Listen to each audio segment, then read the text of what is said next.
EU leaders sign off on who they want to take the top jobs at the European Union for the next 5 years. The war in Ukraine dominates a TV debate with political leaders days ahead of the first round of France's snap elections.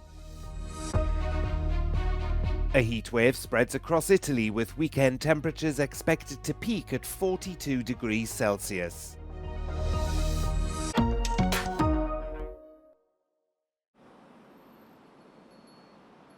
EU leaders have finally signed off on who they choose to take the top jobs of the European Union for the next 5 years, following a few weeks of tense negotiations. Ursula von der Leyen has been proposed as President of the European Commission for a second term, former Portuguese Prime Minister Antonio Costa as President of the European Council, and Prime Minister of Estonia Kaja Kallas as the EU's foreign policy chief.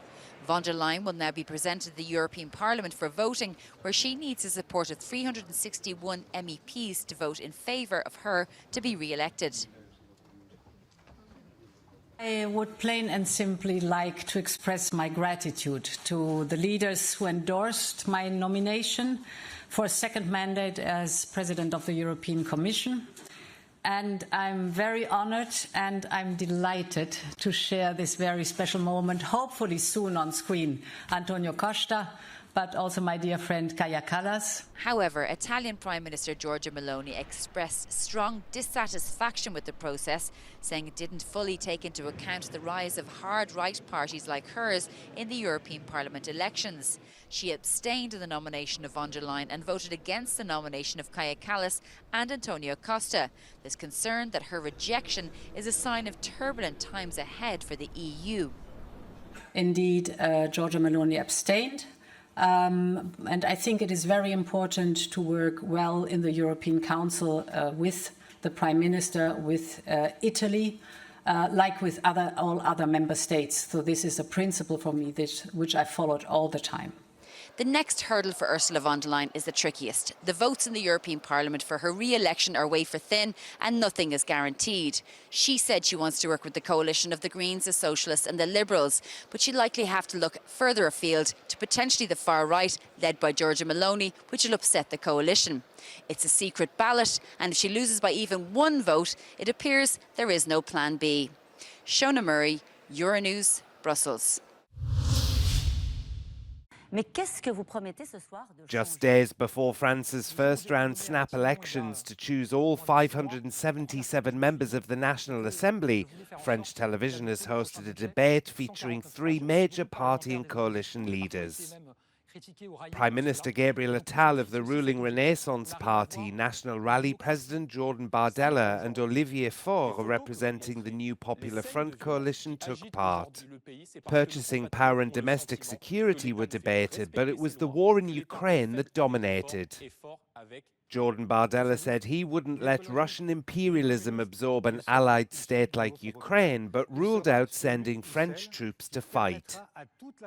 Donc ma position, elle est très simple sur ce conflit. Je l'ai défendue tout au long de la campagne européenne. Elle n'a jamais varié. C'est celle d'un soutien à l'Ukraine et d'éviter une escalade avec la Russie, qui est, je le rappelle, une puissance nucléaire. Par conséquent, si demain je suis Premier ministre du pays, la question. Il n'y aura pas de soldats français qui sera envoyé sur le sol ukrainien. That was an apparent rebuttal to President Emmanuel Macron's remarks in May, in which he said he hadn't ruled out putting French boots on the ground in Ukraine. Olivier Faure also blasted Macron's remarks, saying not even the Ukrainians expected French troops to fight alongside them. Il y a des lignes rouges. L'envoi de troupes au sol, c'est absolument pas demandé, y compris par Zelensky ou par les Ukrainiens. Donc c'est absolument inutile. Et quand le président de la République l'a proposé, il a simplement réussi à diviser les Européens. La France à l'égard de nos... He insisted that the New Popular Front coalition is against French troop deployments, but isn't opposed to sending long-range missiles to Ukraine. But Macron's position was defended by his Prime Minister, Gabriel Attal. Quand on se bat pour l'Ukraine, on se bat pour défendre nos valeurs, on se bat pour défendre leur liberté, mais on se bat aussi pour notre quotidien. Ce que le président de la République a fait, c'est qu'il a simplement rappelé que face à un Vladimir Poutine qui ne fixe aucune ligne rouge, si nous commencions par nous fixer des lignes rouges, alors nous ne rendions pas service à l'Ukraine. C'est la seule chose qu'il a rappelé. The snap parliamentary elections were called by Emmanuel Macron on June the 9th, the night his Renaissance party lost big to the far-right National Rally in the EU elections. The first round of voting takes place on June 30th, with the second round scheduled for July the 7th.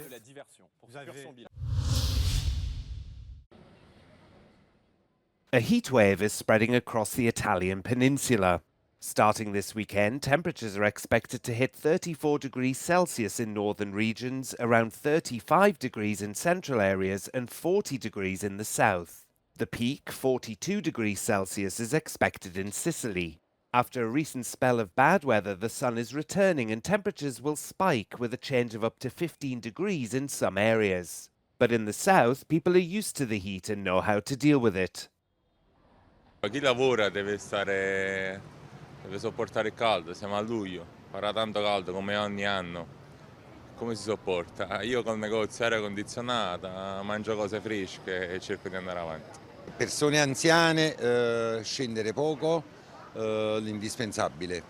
Chi è costretto a scendere per strada deve bere molto. Chi può se ne va a mare e si va a fare una bella rinfrescata. Local health authorities are prepared, especially to protect vulnerable people such as the elderly, who are often referred to emergency rooms with heat stroke. Abbiamo aumentato le ore di disponibilità 7 giorni su 7, dalle 8 alle 20 per i codici in bassa complessità nei pronto soccorso. Abbiamo garantito 4 unità di continuità assistenziale di notte nei giorni festivi. For the elderly, free phone numbers will also be available where they can ask for assistance and advice. Even small precautions can make the difference between enjoying a tranquil summer day and heat stroke. Sicuramente tanta acqua, frutta, che comunque un po' di zucchero non guasta, e niente, ventaglio, che dobbiamo fare? Aria condizionata sì, ma nei limiti, perché poi dopo viene mal di schiena e altri problemi. Evitiamo. Dopo qualche esitazione, il caldo, quello vero, è arrivato anche in Italia e soprattutto nelle regioni del sud raggiungerà anche i 40 gradi.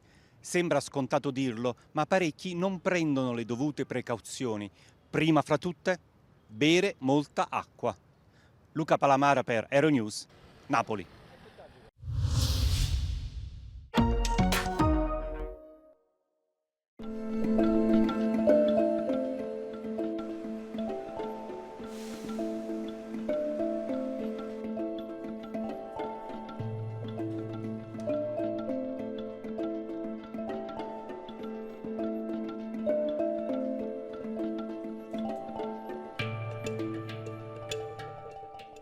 I'm suffering with health issues. Because of that, I'm not able to have a normal life, and I'm just a single mom.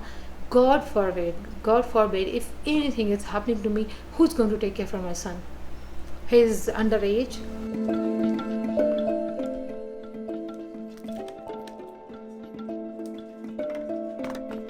Smugglers or people along the way will give them bad information, including the idea that if you have a child in Cyprus or in the European Union, that child is automatically granted EU either residency or citizenship, and this is not the case.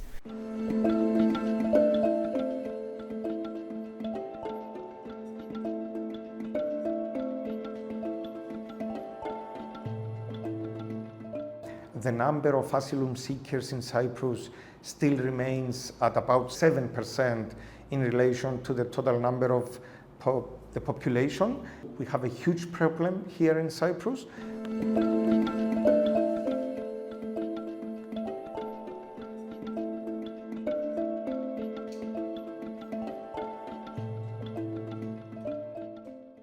We strongly believe that we should combat illegal migration because we think that member states should decide under international law who is going to cross their borders and not smuggling groups and traffickers.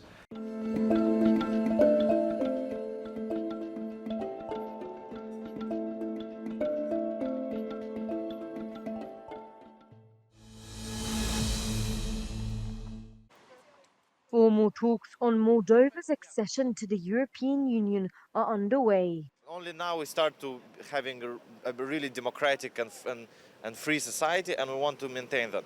And the European Union will make sure of that. The discussions are being hailed as historic.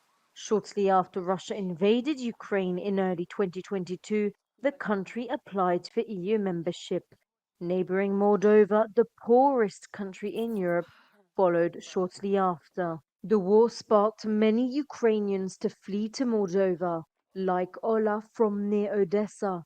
She says being part of the EU is what's best for her daughter. Я, конечно, хочу, чтобы моя дочь стала частью Евросоюза, чтобы она жила в Евросоюзе, чтобы она жила в развитой стране, в цивилизованной, чтобы у нее был шанс на учебу, что у нее был шанс на свободу слова. Я это очень хочу. А как бы вступление в Евросоюз, это полностью коррупции нет. Поэтому это будет не происходить не быстро, это нужно будет сделать шагами, потихонечку, постепенно.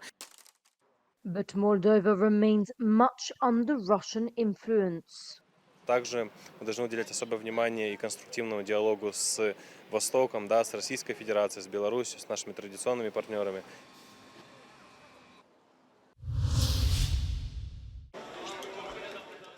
Serbian police have banned a festival that promotes cultural exchanges with Kosovo. Belgrade police cited security concerns for stopping the event, saying they wanted to prevent danger to the security of people and property. Several dozen right-wing protesters staged a rally outside the Belgrade venue in a bid to prevent the event from going ahead. Kosovo is a former Serbian province and declared independence in 2008, a move Belgrade doesn't recognise.